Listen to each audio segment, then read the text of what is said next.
Good morning. Good morning sweetheart.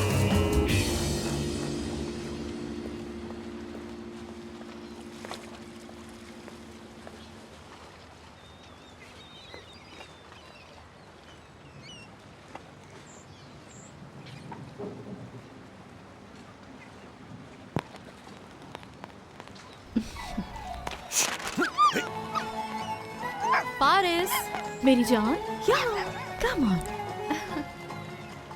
चलो darling, नाश्ता करते हैं।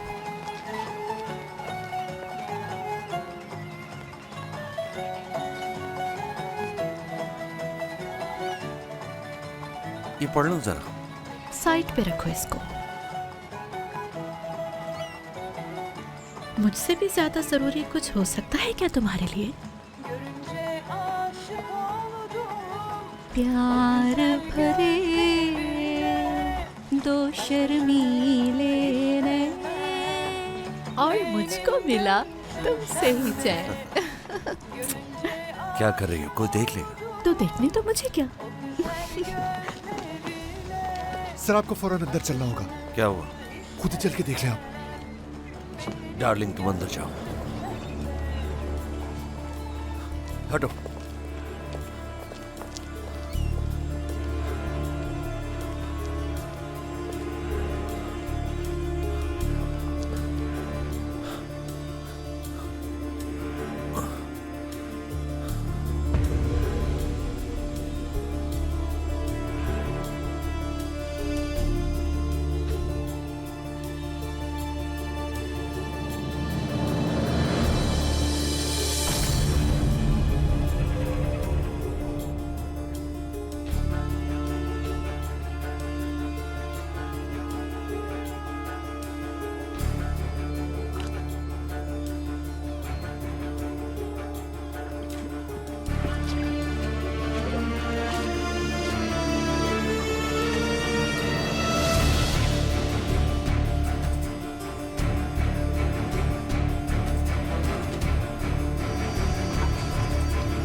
देखते जाओ क्या करता हूं मैं।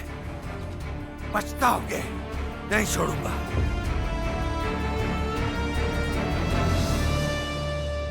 अम्मी।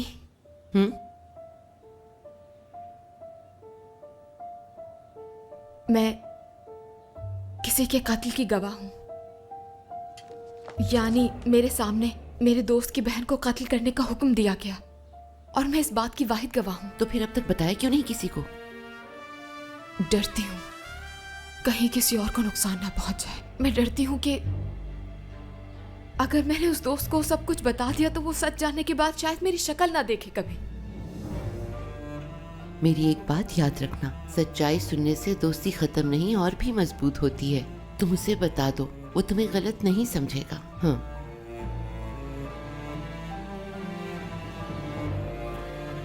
तो फिर आप क्यों इतने साल खामोश रही अम्मी?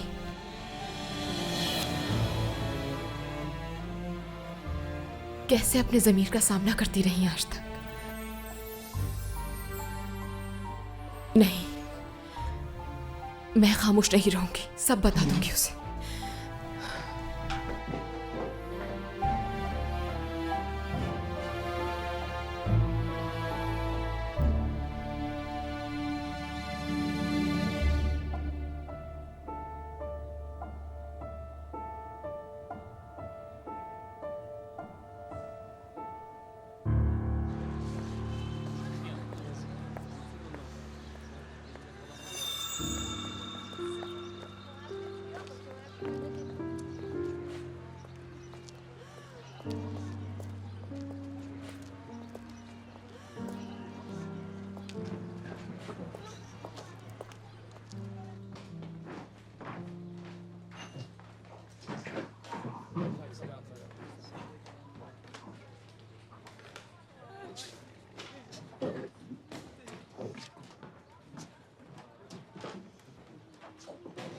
ये रख दीजिए, बहुत शुक्रिया।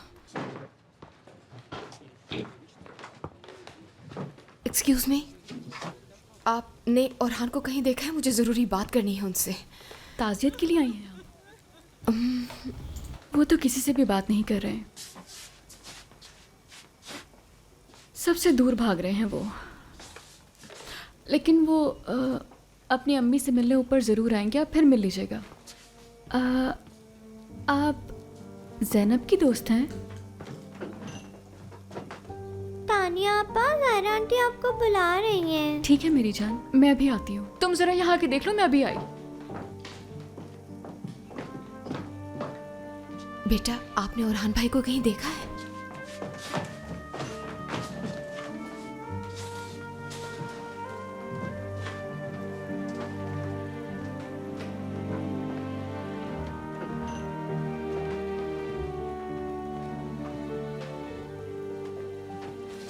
ज़ैनब से तुम कितना लड़ा करती थी इस किताब के लिए। आज से ये तुम रखो। ज़ैनब भी यही चाहती थी। अल्लाह तुम्हें हमेशा खुश रखे।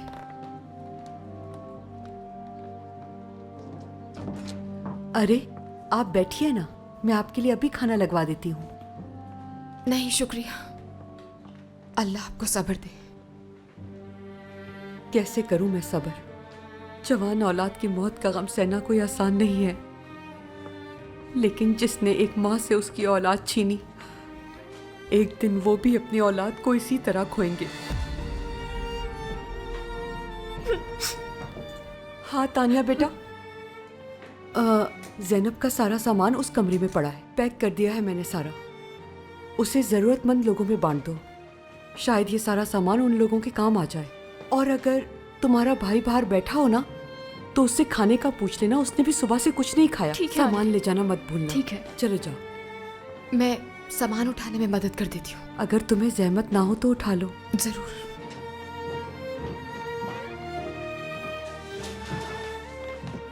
तारिक, जाके तानिया बाजी से पूछो किसी चीज की जरूरत है तो मैं ला देता हूँ।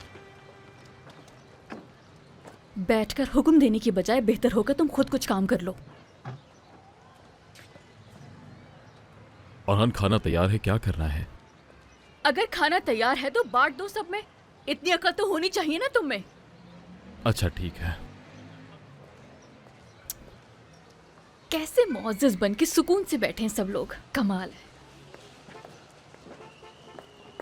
भाई, काफ़ी लोग आ चुके हैं, तकरीबन 100 के करीब होंगे। मेरी अम्मी ने कहा ये वहाँ ले जाओ ताकि खाना कम ना पड़ जाए। वैसे भी ज़हरा आंटी काफ़ी थक गई होंगी, तो ऐसा करता हूँ इसे अंदर रखवा देता हूँ। औरहान भाई, वो फूल वाला आया है, ज़ैनब की कब्र पे जाना था ना फूल चढ़ाने, तो क्या कहूँ उसे?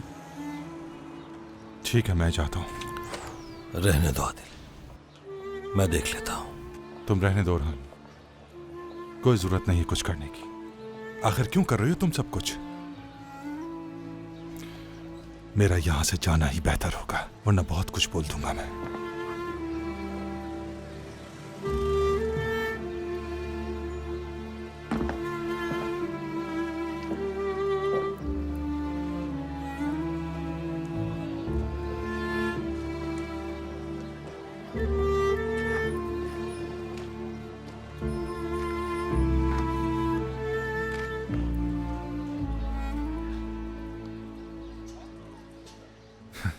इतने से होते थे हम, जब दरख्तों पर चढ़ा करते थे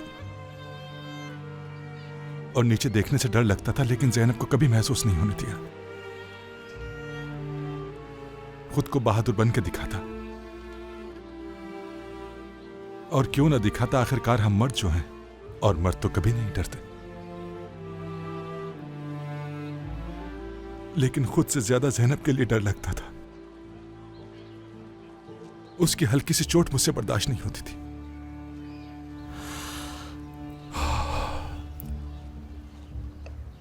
जब जरूरत थी तो हम दोनों उसके पास नहीं थे औरहान।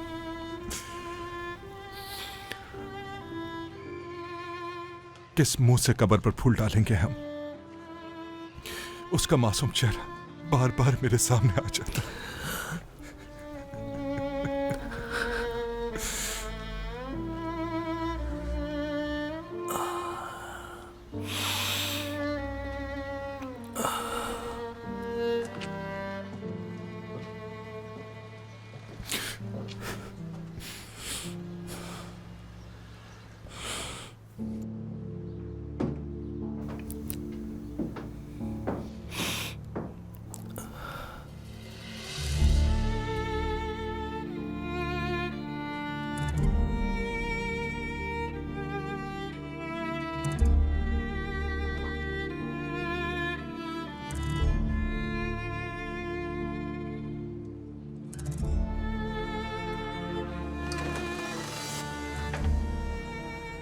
लैला, क्या कर रही हो तुम यहाँ? वो जैनब के कपड़े लेने आई थी। ये सामान नीचे ले जाकर रख दो।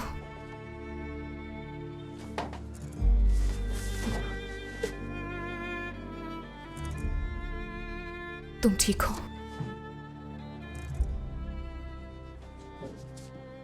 हर कोई यही सवाल कर रहा है मुझसे। क्या कहूं कि ठीक हूं मैं? समझ नहीं आ रहा कि क्या करूं और कौन सा रास्ता अपनाऊं। ये सब कुछ सहना आसान नहीं है बिल्कुल भी। मैं सोच रही हूं कि क्या सोच रही हो? हाँ, कि अपनों को खोने की तकलीफ कैसी होती है। जैनब का कातिल छुप नहीं पाएगा। कोई ना कोई गवाह होगा उसके कातिल का। क्या होगा उससे? मिल भी जाएगा तो क्या होगा? रुको,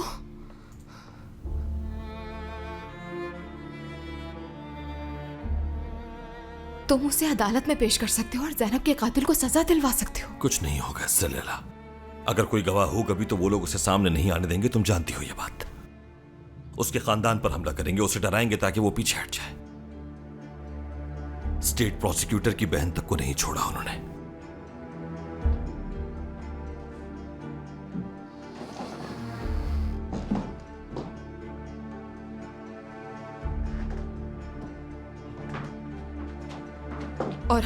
औरहान, तुम बचाओगे उसे। तुम करोगे उस गवाह और उस गवाह के खानदान की हिफाजत, जैसे अपनी बहन की हिफाजत की मैंने।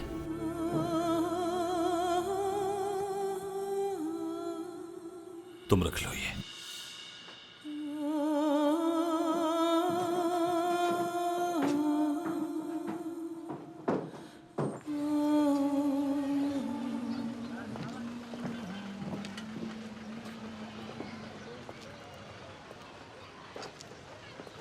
फरहान भाई, मुझे आपसे जरूरी बात करनी है।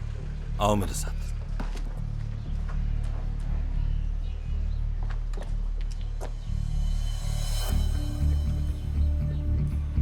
जाओ, शाबाश।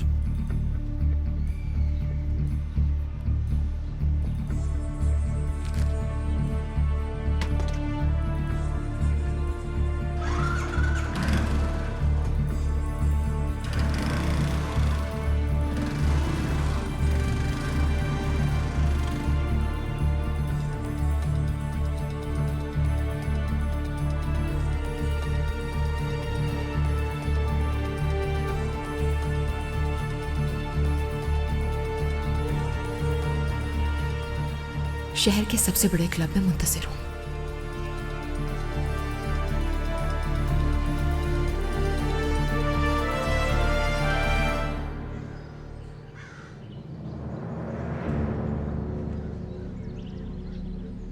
आइए सर।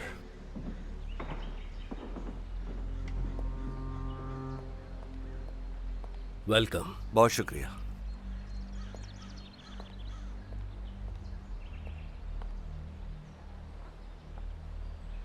औरकन अब तक जेल में है नूरी, और एक बाप होने के नाते मैं अपने बेटे के लिए बहुत फिक्रमंद हूँ। अगर वो बाहर ना आया तो जानते हो ना क्या हो सकता है। फिक्र करने की बिल्कुल जरूरत नहीं। वो प्रोसिक्यूटर जिस जगह रहता है, कहाँ आता जाता है, और वो शख्स जिससे वो मिलता है, उसकी हर हरकत पर पूरी नजर है मेरी। अगर कोई गवाह है भी तो मेरे लोग उसे अदालत पहुंचने से पहले सीधा ऊपर पहुंचा देंगे। बहुत अच्छे। फकरी, तुम्हें डरने की कोई जरूरत नहीं। अब डरेगा औरहान। हाँ,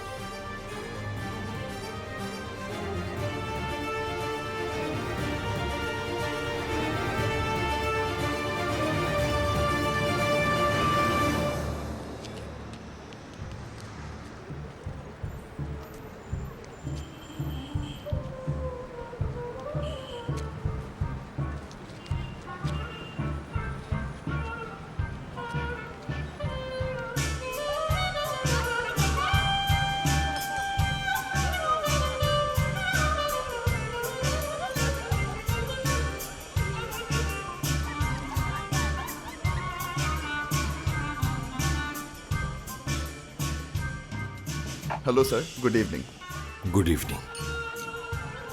अपना ऑर्डर बता दीजिए। मतलब आपको किसी भी चीज़ की ज़रूरत हो तो बस इशारा कर दीजिएगा, मैं आ जाऊंगा। बहुत शुक्रिया। इस खातून को भेज देना। कौन सी खातून सर? ये स्कार्फ वाली। वेलकम मैडम, इस तरफ आइए प्लीज।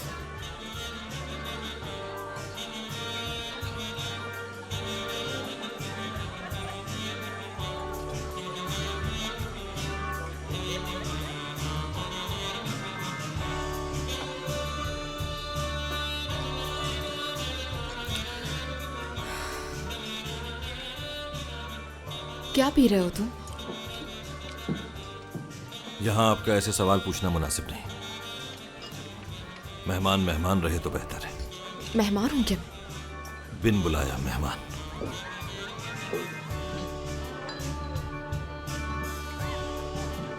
क्यों आई हो यहां? सहाफी हूं मैं प्रोसिक्यूटर साहब, हमेशा ज्यादा जानने की जुस्तजू में रहती हूँ।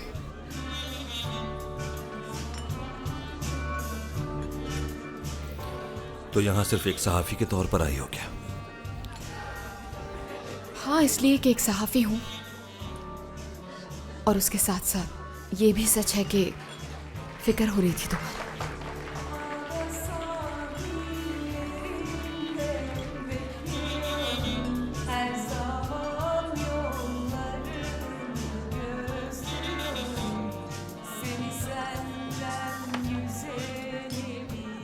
इस सॉन्ग की फरमाइश कर दें। ठीक है सर। सॉन्ग की फरमाइश? चली जाओ तुम यहां से। यकीनन तुमने वो मैसेज पढ़ लिया होगा।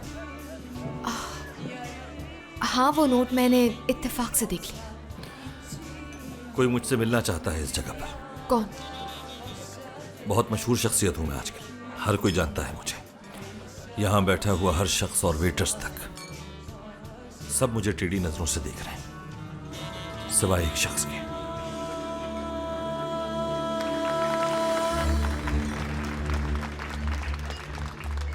वो तुमने क्या लिख कर भेजा? आज रात तो बार बार मुख्तलिफ गानों की फरमाइश की जा रही है। Thank you so much. अब अगर आप लोग मुझे कुछ देर के लिए ब्रेक दें तो मैं नेक्स्ट परफॉर्मेंस के लिए तैयार होकर आती हूँ, ठीक है? लेकिन तब तक आप इंतज़ार कीजिएगा मेरा।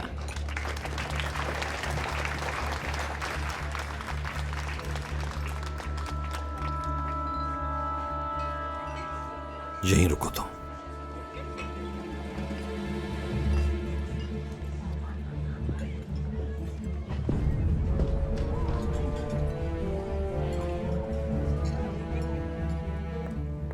आज तो कमाल ही कर रही हैं आप। सबको मना कर दो, मेरे रूम में कोई ना आए।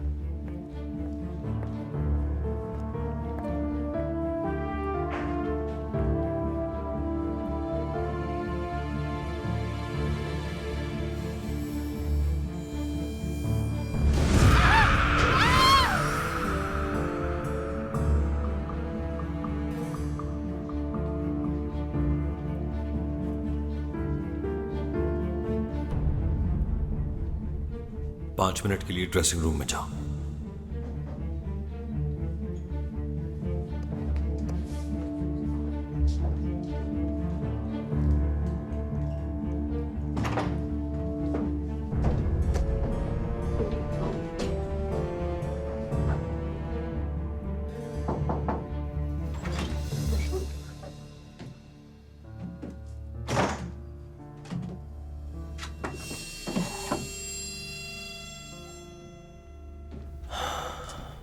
बहुत अफसोस हुआ आपकी बहन की मौत का सुनकर। अखबार में उस मासूम की तस्वीर देखकर रोना आ रहा था। दुआ की मैंने हम दोनों के लिए। दोनों के लिए? हम दोनों के हाथ एक मासूम के खून से रंगे हुए हैं। किसके? फिजा के?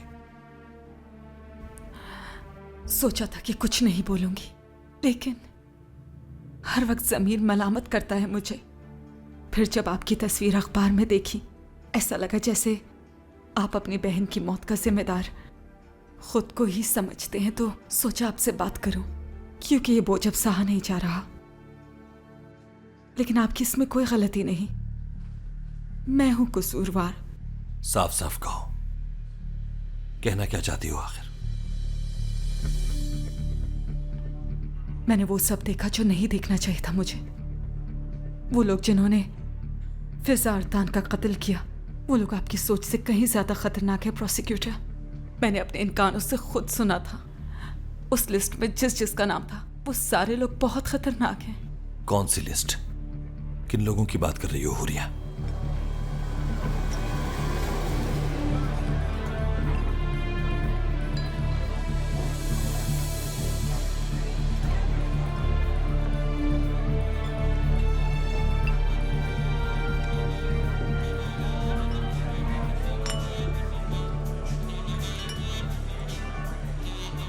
पहले आपको इस बात का मुझसे वादा करना होगा, कुछ भी हो जाए, चाहे कुछ भी हो जाए, मगर आप हमारी जान की हिफाजत करेंगे। तुम्हारे अलावा और कौन?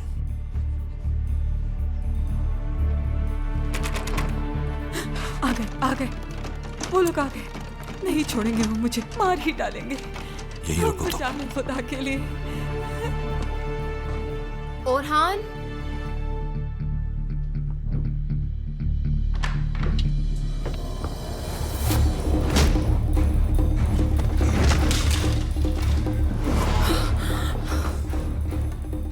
छोड़ दो उसे, वरना इसे जान से मार दूंगा मैं। तो चलाओ गोली। ओरहान, सोच लो, मैं चला दूंगा गोली। मुझे कोई परवाह नहीं इसकी। क्या हुआ? इंतजार किस बात का? इस लड़की की डेड बॉडी पुलिस को दिखाकर तुम दोनों के कत्ल का जवाब मिल जाएगा मुझे, और साथ में इनाम भी। देखो लड़के, मेरी बात कान खोलकर सुनो तुम। अगर तुमने गोली चलाई तो मारे जाओगे दोनों, और अगर इसे छोड़ दिया तो दोनों बच जाओगे। और दो इस लड़की को। यकीन नहीं मेरी बात का? तो देख लेते हैं।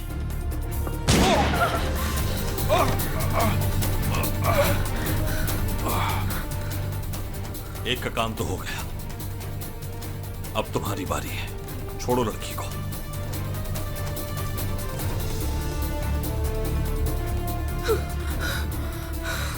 नीचे रखो पिस्टल।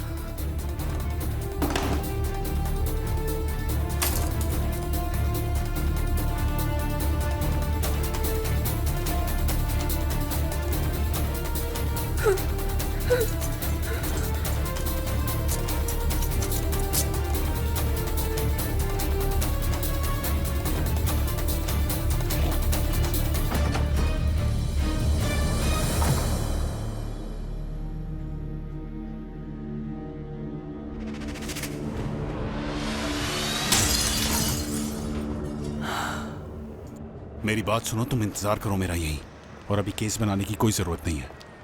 किसी से कुछ भी मत कहना इस बारे में। मैं खुद ही इन्वेस्टिगेशन करूंगा इस केस की।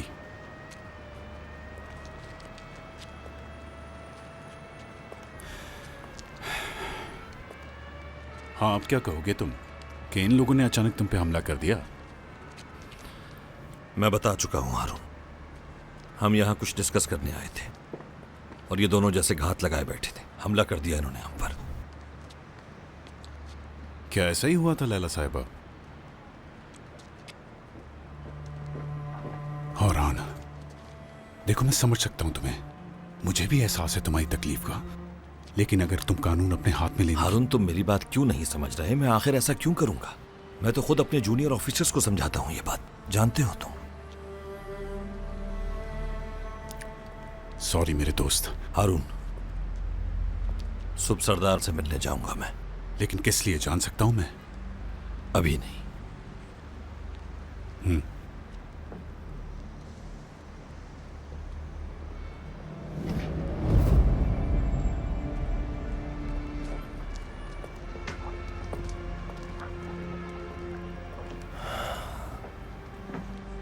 ठीक हो तुम? जो हुआ वो करना जरूरी था। मैं ऐसा इंसान हरगिज नहीं हूं, मजबूरन ऐसा कदम उठाना पड़ा। अच्छी तरह जानता हूं इन्हें। अगर आप इन्हें अपनी कमजोरी का एहसास दिला दें तो ये आपके खिलाफ उसे इस्तेमाल करते हैं। ठीक हूँ, बस डरी हुई हूँ मैं। तुम्हें कहा था ना मैंने, ये लोग बहुत खतरनाक हैं। और डर इस बात का है कि कहीं तुम्हें कुछ ना हो जाए ओरहान। तुम परेशान ना हो, मैं हिफाजत कर लूंगा अपनी। जानती हूँ और देखा भी, एक सेकंड नहीं लगा तुम्हें उस पर गोली चलाने में। तुम मुझे जानती नहीं हो लैला। मुजरिम पर गोली चलाते हुए सोचा नहीं मैंने, और मैं ही मुहाफिज हूं मजलूमों का। कब तक बचाओगे लोगों को? जब तक इस जंग का इख्तिताम ना हो जाए लैला।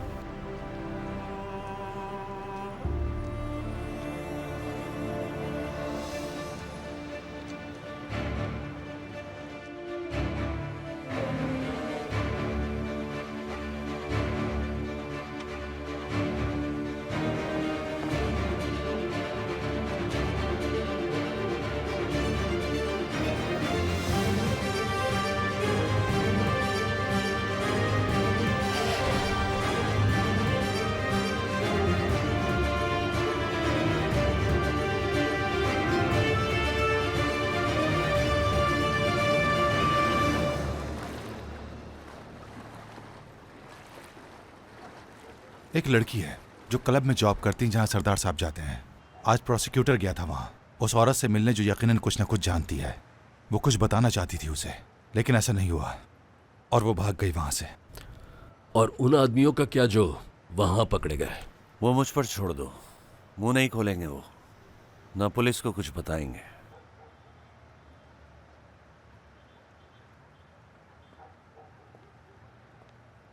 मुझे उन छोटे मोटे लोगों की फिक्र नहीं जो पकड़े गए, लेकिन जिस लड़की से वो मिलने गया था वो यकीनन बहुत कुछ जानती होगी। देख लूंगा, जहां भी होगी ढूंढ निकालूंगा उसे।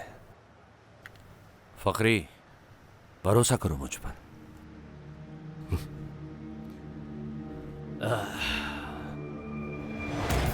लैला देवरिम,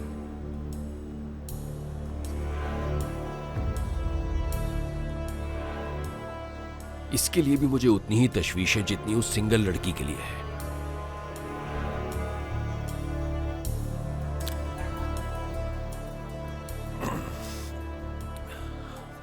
क्या परेशानी है इससे तुम्हें?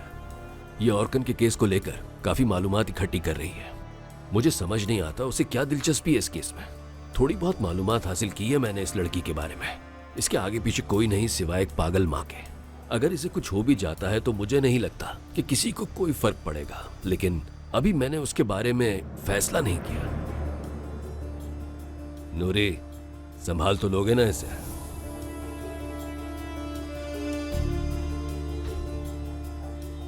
नूरी,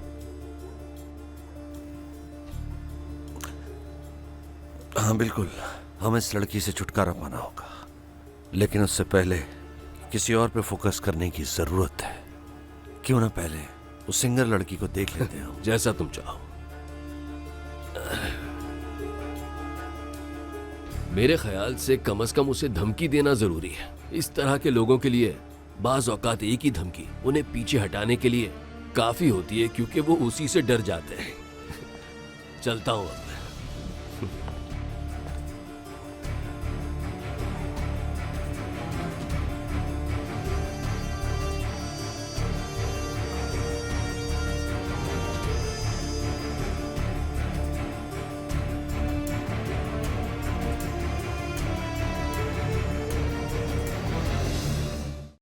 जूस पी लो, ठंडा ठार जूस पी लो।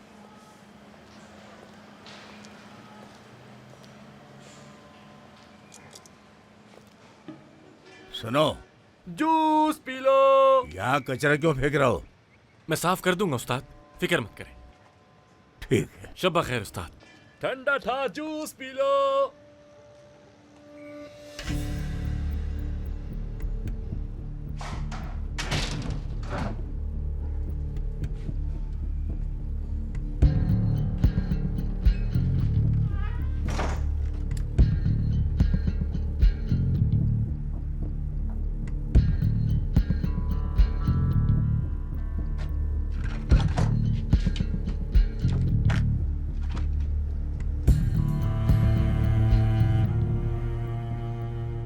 हमारे इलाके में सब कुछ ठीक चल रहा है उस्ताद, और आपके कहने पर हमने अपने सारे लड़कों को काम पर भी लगा दिया है। सब पर नजर है हमारी। अच्छा किया। और तुम बताओ? मैंने अपनी गाड़ी साहिल पे खड़ी करवा दी है, वो सारी रात वहीं होगी, और अगर हमें जरूरत पड़ी या कोई भी खबर मिली तो हम आपको फौरन इत्तला कर देंगे। रफीक, हमारे एक आदमी औरान के घर के बाहर लगा दो, और वो वहां से हिलना नहीं चाहिए। जैसे आपका हुक्म बाबा। आप सब मेरे काम करने के तरीके से वाकिफ हैं। फिलहाल हम खामोशी से अपने चारों तरफ नजर रखेंगे, और इसके साथ साथ हमें मोहतात भी रहना होगा। किसी भी वक्त कुछ भी हो सकता है। तो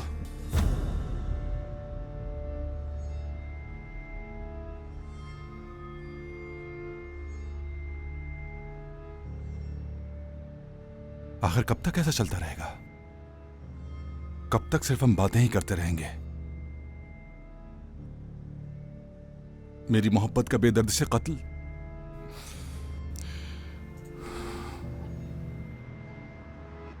तुम करना क्या चाहते हो आदिल?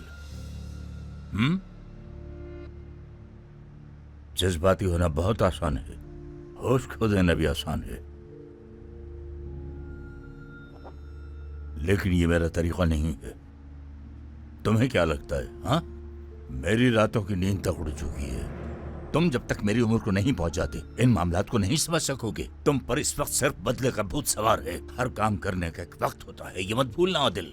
मेरी भी रातों की नींद उड़ चुकी है, लेकिन मैं आपकी तरह हाथ पे हाथ धरकर नहीं बैठूंगा, बल्कि अंजाम तक पहुंचाऊंगा।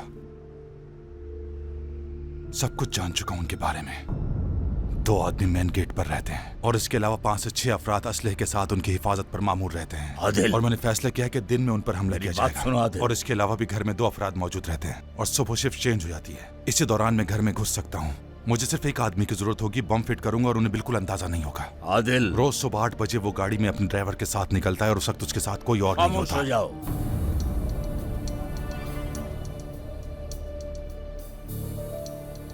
8:10 पर आपको खुद अंदाजा हो जाएगा, और उसके बाद आप पुरसुकून नींद सोएंगे, क्योंकि नूरी कारगी माजी का हिस्सा बन चुका होगा।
आप यहाँ क्या कर रही हैं? दरअसल मैं यहाँ लैला मैडम के काम से आई थी।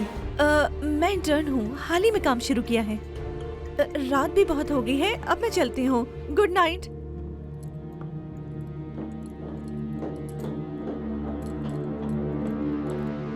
अच्छा, तो हम चलते हैं उस्ताद।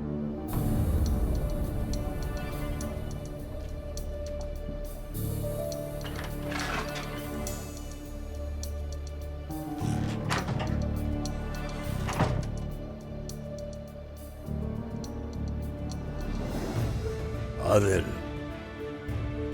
तुम्हें क्या लगता है हमें ज़ैनब की मौत का दुख नहीं?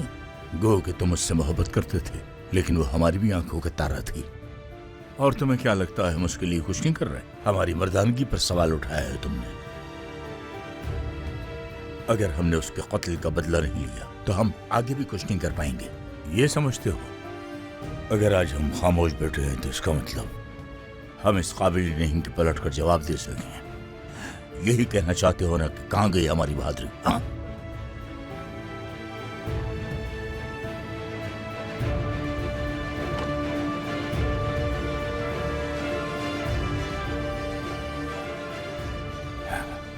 आदिल, तुम बहुत खास हो मेरे लिए। समझ सकता हूं मैं तुम्हें, लेकिन आज के बाद तुमने अगर अपना मुंह खोला, वो भी इस जगह पर मेरी इजाजत के बगैर, तो मैं तुम्हारा नामो निशान तक मिटा दूंगा। इसी जगह पर दफन कर दूंगा मैं तुम्हें।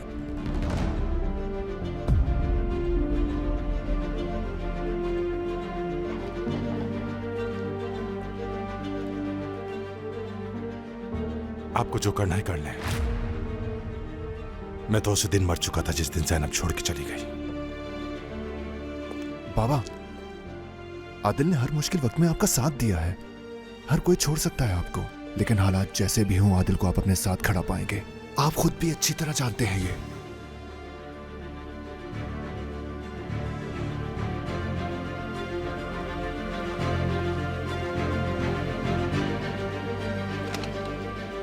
आदिल, तुम यहां?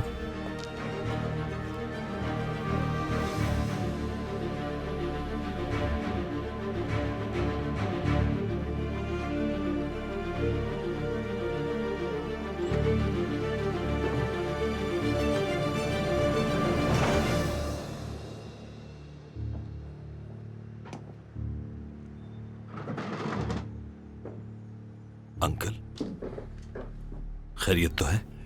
जो हुआ वो इतना अहम नहीं। जो हो सकता है उसके लिए मोहतात रहो। सुनो अरान, आदिल पर खास तौर पर नजर रखो। ऐसा कुछ ना करे कि बाद में उसी को पछताना पड़ेगा। मैं जरा आदिल को देख कर आता हूं। वक्त के साथ साथ ठीक हो जाएगा वो भी।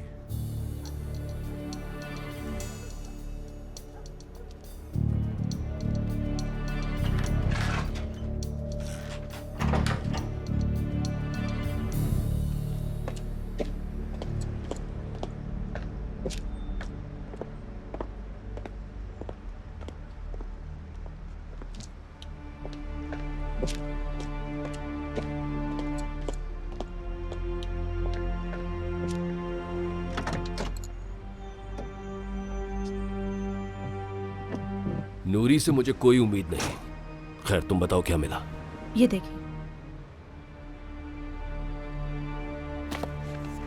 सरदार के केस पर काम कर रही है और इस केस से मुतालिक काफी मालूमात इकट्ठी कर चुकी है। कुछ खास मिला उसे अब तक? अब तक तो नहीं, लेकिन जल्द ढूंढ लेगी। ऐसा नहीं होना चाहिए। ठीक है, आप फिक्र मत करें। अब क्या करोगी तुम? वो आप मुझ पर छोड़ दें। ये रिपोर्टर लड़की लगता है खुद को कुछ ज्यादा ही होशियार समझती है। जब अपनी मौत को सामने देखेगी ना वो, तो सारी होशियारी निकल जाएगी।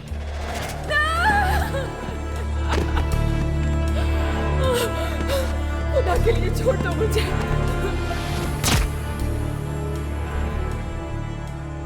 ठीक है।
याद है मुझे वो दिन जब तुम छोटे से थे और मेरे बाबा तुम्हें घर लेकर आए थे। ना बताओ मुझे ये सब। भाई बनने की कोशिश कर रहे हो, कोई जरूरत नहीं इसकी। क्या हो गया है? जो सच है वो बता रहा हूं। आज से नहीं, तुम्हें बचपन से जानता हूं मैं। क्या फायदा इसका? लेकिन आज तुम्हें उन दोनों की तरफ से जो मायूसी हुई है उसका बहुत अच्छी तरह से अंदाजा है मुझे, क्योंकि मैं समझता हूं तुम्हें। आज उस जगह बैठकर जहां ज़ैनब का बेदर्दी से कत्ल हुआ, बाबा ये कह रहे थे कि हम कोई कदम नहीं उठाएंगे। ऐसा कैसे हो सकता है? कुर्सी पर जहां हम बैठे थे उस लड़की का गला दबा दिया गया जिससे तुम बेपनाह मोहब्बत करते थे आदिल। हो सकता है कोई शख्स उसका पिछले कई दिनों से पीछा कर रहा हो, मौका मिलने की तलाश में, और हमें कोई भनक तक ना पड़ी। हम जब घर के अंदर सुकून से बैठे थे तब कोई ज़ैनब के गले में रस्सी बांधकर उसका दम निकाल रहा था। क्या होंगे उस बेचारी के आखिरी अल्फाज? किस किस तरह से खुद को बचाना चाहा होगा। यकीनन हमें भी पुकारा होगा उसने। उसे लगा होगा कि शायद कोई आकर उसे बचा लेगा, और हम उस सबसे बेखबर थे आदिल। तुम्हारी मौत का जिम्मेदार तुम्हारा भाई है। जिस लड़की को जानता तक नहीं था तो क्या जरूरत थी उसे इंसाफ दिलाने की? तुम रेडियो सुन रहे थे। कहना क्या चाहते हो? आखिर क्या करूं मैं? क्या करूं बताओ? हाँ क्या करूं? आदिल, मेरे भाई, बाबा और हान, हत्ता कि मैं भी ज़ैनब को खोने पर शर्मिंदा हैं। तो चाहे तुम उन्हें कत्ल करो या बॉम्ब से उड़ाओ, हर हाल में आदिल, बाबा तुम्हारे साथ खड़े हैं। अभी तो वो गुस्सा है तुम पर, लेकिन मैं जानता हूं वो तुम्हारे साथ है। मुझे जरूरत नहीं, लेकिन हमें है। बाबा तुम्हारे साथ है, मैं भी तुम्हारे साथ हूं। ज़ैनब का हम पर जो कर्ज है वो उतार दो Adil.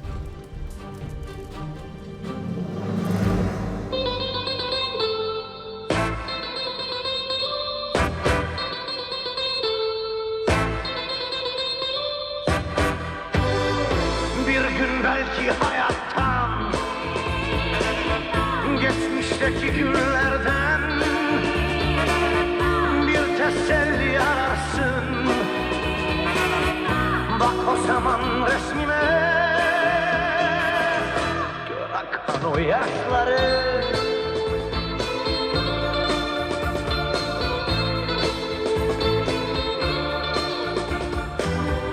Benden sana son kalan bir küçük resim şimdi. Cevap veremez ama ağlar yalnızlığına. Ve işte arta kalan bir avuç anı şimdi. Koyup da bir başına bırakıp gittin beni. Bir gün belki hayattan, geçmişteki günlerden bir teselli ararsın. Bak o zaman resmime, gör akan o yaşları.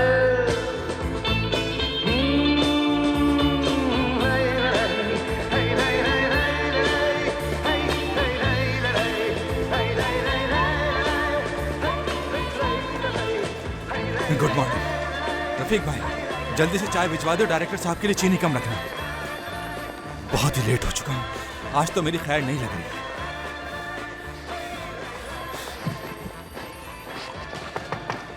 Turkish fleet foundation club organise करने के बजाय Turkish arm forces के लिए donation जमा करना है, और ये इवेंट आज रात मुनक्किद किया जा रहा है जिसमें बड़े बड़े खिलाड़ी शिरकत करने वाले हैं। इनकी बातों से तो यही लग रहा है कि ये आज सारा दिन इवेंट कवर करने में गुजारना चाहते हैं, लेकिन मेरा ऐसा कोई इरादा नहीं, क्योंकि आज रात मैं सिरजा कैसीनो की ओपनिंग कवर करने जाऊंगी और फिर आप मेरी रिपोर्ट देखिएगा। यानी मैजिकल सिरजा कैसीनो के मालिक रियाज, तुम मेरे साथ हो, क्या ख्याल है? मुझे तो एग्जाम की तैयारी करनी है। क्या हो गया यार रियाज तुम्हें? इस तरह के इवेंट्स रोज रोज थोड़ी ना मिलते हैं मेरे दोस्त। तुम बस मेरे साथ चलो, यकीन करो बहुत मजा आएगा। लाखों के मजमे में रिपोर्टिंग करना सीख जाओगे तुम। रियाज, तुम अपने एग्जाम्स की तैयारी करो। आमिर, अगर तुम अकेले कवर कर सकते हो तो ठीक है, वरना मैं किसी और को ये जिम्मेदारी दे दूंगा। आरजू, तुम्हें कसीनो जाने की जरूरत नहीं है। कसीनो के मालिक खुद यहाँ आ चुके हैं और लैला से मिलना चाहते हैं। मुझसे? ये तो मेरे लिए एजाज की बात है, लेकिन मैं ही क्यों? मतलब ना तो मेरी तैयारी है, ना ही ये मेरी फील्ड है। उनका कहना है कि वो तुम्हारी स्टोरीज पढ़ते रहते हैं और तुम्हारे काम से इंप्रेस हैं काफी। प्रोसिक्यूटर का इंटरव्यू तो तुम नहीं कर सकी, लिहाजा ये इंटरव्यू ढंग से कर लेना। Good luck everyone. Thank you very much. पता नहीं आखिर चाहते क्या ये लोग।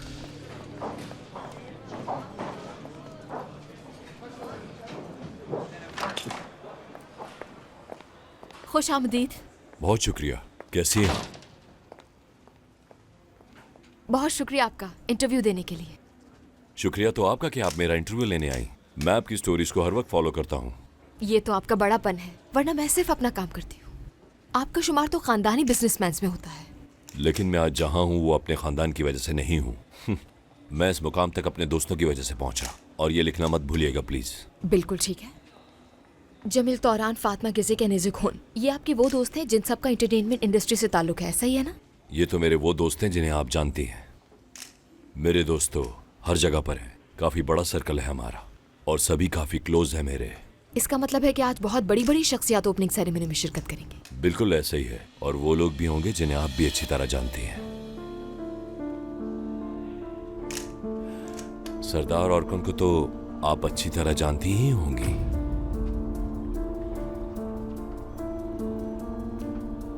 नूरी कारगी का शुमार भी आपके दोस्तों में होता है। आप तो काफी समझदार खातून हैं। वो क्या नाम था उस लड़की का? फिजा ही था ना उसका नाम? चले जाए यहाँ से। अभी आपके आगे पूरी जिंदगी पड़ी है लैला साहिबा। कोई ऐसा कदम मत उठाइएगा कि जिससे पछताना पड़े आपको। और अगर आप चाहें तो एक कामयाब सहाफी बन सकती हैं। और जिस लड़की के केस को आप कवर कर रही हैं कहीं उस जैसा ही अंजाम ना हो जाए, जरा मोहतात रहिएगा। उम्मीद है कि आप मेरी बात समझ गई होंगी। आपके दोस्तों ने ठीक से बताया नहीं मेरे बारे में आपको?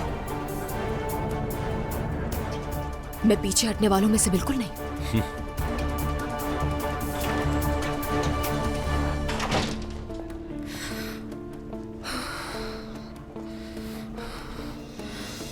रिलैक्स, यहाँ बैठो।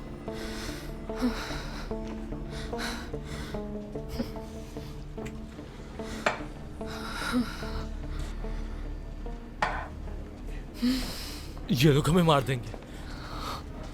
इनके सरदार से क्या ताल्लुक है? किसके कहने पे ये यहाँ आया था? नूरी कारगी कौन है? कुछ तो बताओ मुझे, कुछ तो बताओ। कैसे समझाऊं तुम्हें? तुम उनका पीछा छोड़ क्यों नहीं देती? नूरी कारगी पे एक रिपोर्ट बनाई थी मैंने, इसीलिए सब कुछ जानती हूँ उसके बारे में।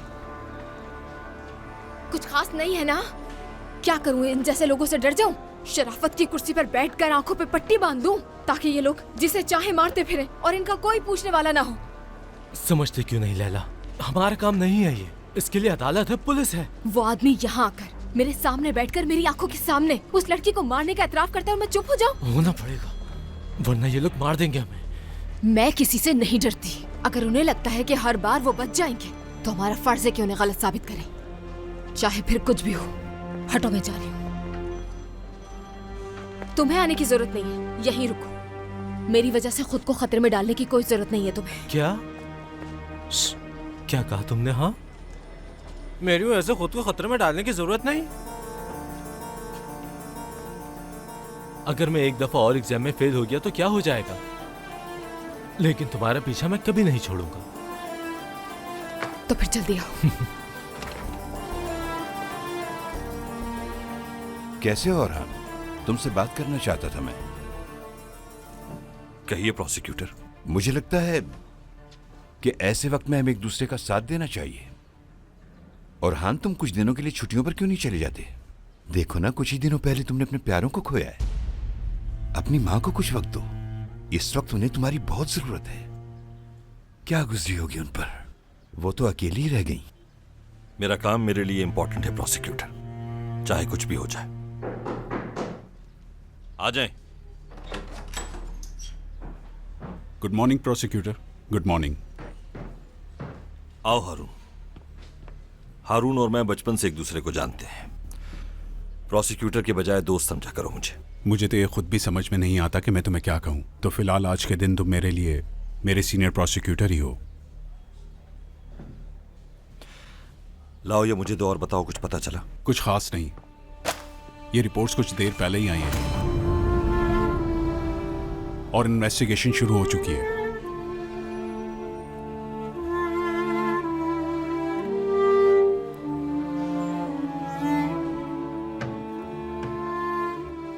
लगता काफी अहम केस है। लाओ दिखाओ मुझे। ज़ैनब तमजा,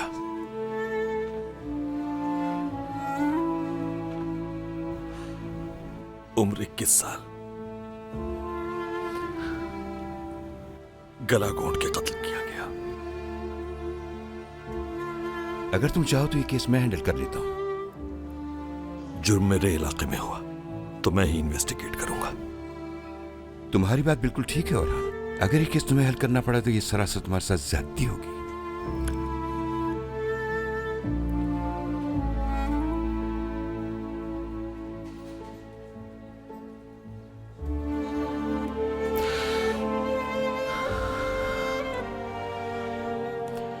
एक रस्सी से इसका गला घोंटा गया।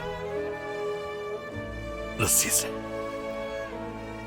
मतलब कातिल ऐसा कई बार कर चुका है। ऐसा ही है ना हारून? जी ऐसा ही है। फिंगरप्रिंट नहीं है कोई। ग्लव्स पहने हुए थे।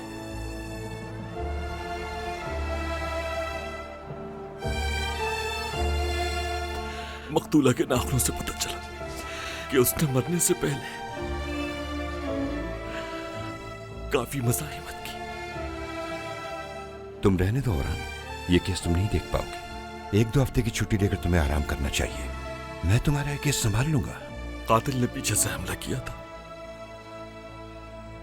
वो घर के हर फर्द को जानता था। शायद घर के चप्पे चप्पे से वाकिफ था। कितना वक्त लगा जान निकलने में? औरान भाई, जो पूछा है वो बताओ मुझे। तकरीबन 3 से 4 मिनट। मतलब तड़प तड़प कर, यानी कातिल उसकी हर चीख को सुनकर महसूस हो रहा होगा। औरान खुदा के लिए।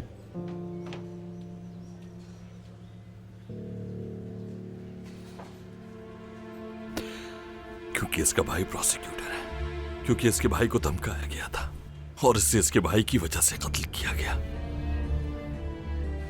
ताकि मैं इस केस से पीछे हट जाऊं और ये केस किसी और के हाथ में आ जाए। लेकिन मैं उनका ये मकसद पूरा नहीं होने दूंगा। मैंने अब तक किसी की नहीं सुनी। सबने कहा लेकिन पीछे नहीं हटा मैं, तो अब कैसे हट जाऊंगा? और हाँ, चाहे इस मुल्क का वजीर आजम भी सामने आ जाए, पूरी दुनिया भी मेरे खिलाफ हो जाए, तब भी इनका पीछा नहीं छोड़ूंगा मैं।